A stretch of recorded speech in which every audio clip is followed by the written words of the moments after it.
All right, so here we have a Carrier crossover 4-ton heat pump that was replaced for a home in Reston, Virginia. Right now it's operating on high mode. This is as loud as it gets. Here's a side profile view. We have it on a wall bracket since the topography was hilly and we wanted to give it a clearance from the ground without having to put too much gravel, so the wall bracket worked great.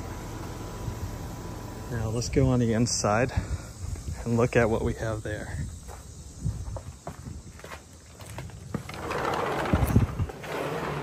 So for the inside, we have a new coil for the outdoor unit, and we've left the existing 80% gas furnace that was found already here.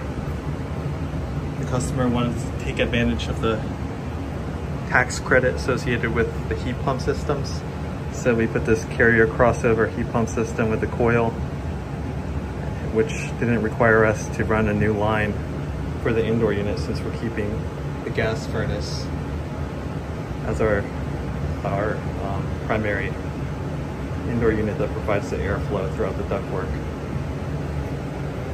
Now, upstairs.